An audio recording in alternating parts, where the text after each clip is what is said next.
Hello, welcome or welcome back to Spellbound. I'm BJ the Book Witch, and truly, who better to bring you a purely witchy themed episode of tabled content?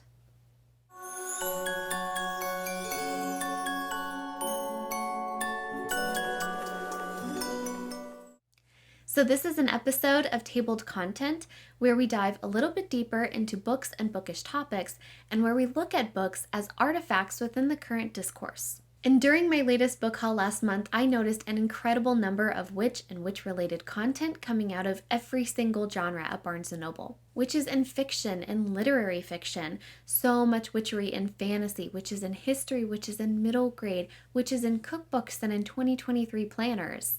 Witches are everywhere, and I want to talk about it. So why are witches having such a moment right now? Personally, I don't think we have to look too far to understand why. Witches represent independent women, women who are powerful, self-sufficient, and don't need to be bothered with social conventions.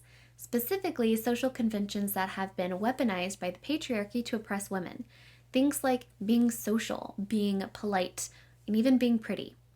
So whether in your mind you are picturing a stereotypical image of a witch on a broomstick with green warts, or a cute 1960s version of a witch in a sitcom, witches don't need anyone, and they certainly don't need anyone's approval. The act of reclaiming witchcraft and the title of witch is an empowering move for women in embracing history. When you think about the witch scare of Puritan New England and the witch trials all throughout Europe during the height of the Malleus Maleficarum, or the Hammer of Witches, in which 80,000 women suspected of witchcraft were executed, it's easy to get swept away into the theatrics of it all. Especially when we're taught the Salem witch trials in school in a unit that's actually on McCarthyism through a white male lens that uses the Salem witch trials as an allegory for mob mentality that is ultimately born at best from attention-seeking female hysteria, and at worst a deep-seated evil intent on behalf of untrustworthy women everywhere. Because the truth is, the main targets of the Malleus Maleficarum and the entire witch scare were independent women, intelligent women, land-owning women, women who could or chose to read, women who stood up for themselves, women who took up space, women who challenged the system, wise women who knew beyond this world, and women who knew and took agency over their own bodies. But it would be wild to ignore the many, many intersectional factors that also played a role in who was targeted of this witch scare. Factors like race, ethnicity, socioeconomic status, and the rampant xenophobia at the time. It was so much easier to control women and keep them silent and small by simply labeling any dissenting or questioning thought as witchcraft and then murdering them for it. So now to choose that label and that mantle for ourselves is an empowering one. It is reclaiming of not only that word, but the power that that word holds and what that word means. And we've seen these rises and dips in these witch crazes and fads and aesthetics, right? All throughout history. So some rises, for example, have been in the 50s, so during actual McCarthyism, when these neo-pagan religious groups were forming and organizing themselves into recognized religions, like Wicca, for example. Another rise was in the late 60s and early 70s. Funny enough, during the initial rise of Roe v. Wade, when women were fighting for bodily autonomy.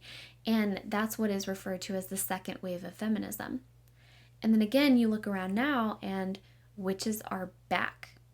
So why now?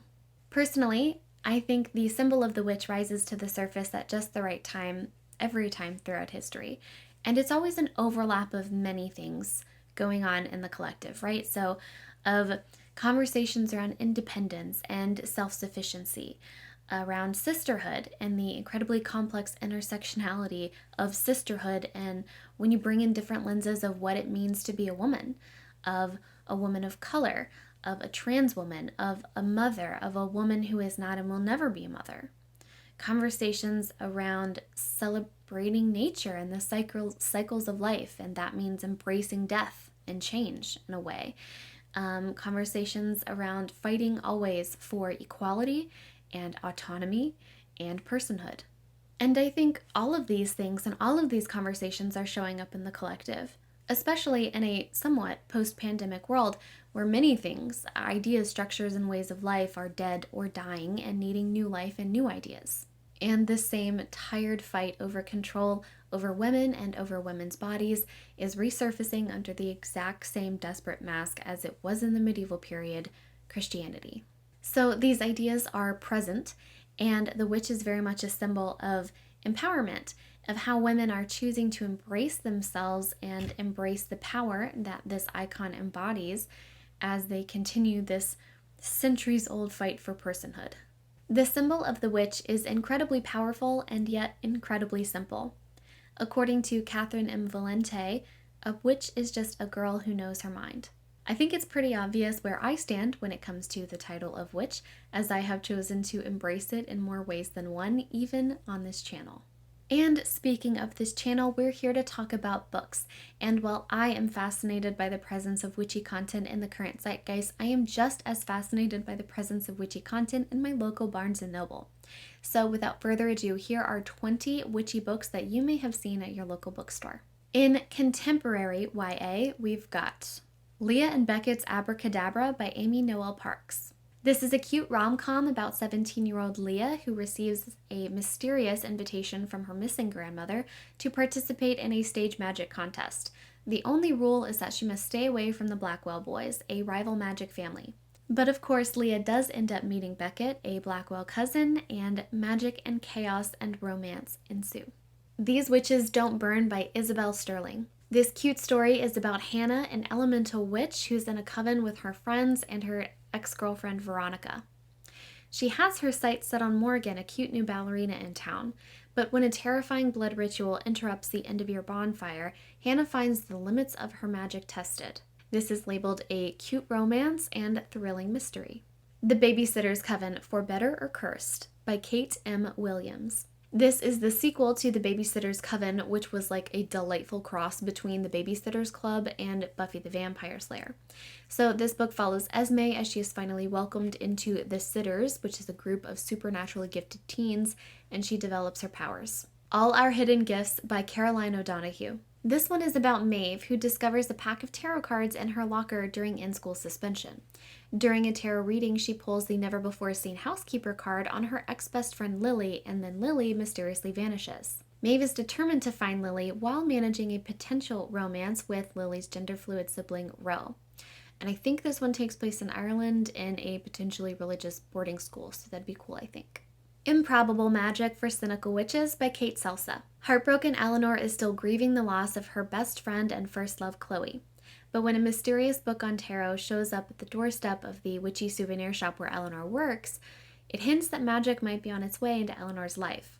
Not long after, Real Witch Pix shows up and opens Eleanor's heart to the possibility of magic and love. The Witchery by S. Isabelle. This one is about Logan, a new witch at Mesmorda's Coven Academy who was taken under the wing of the infamous Red Three, a trio of uniquely talented and terrifying witches. But as the haunting season approaches and the wolves begin their yearly slaughter, the witches must work together to end the town's curse. In contemporary fiction, we have Cackle by Rachel Harrison. After a breakup from her boyfriend of almost 10 years, 30-year-old Annie moves out of their apartment into a cozy town in upstate New York.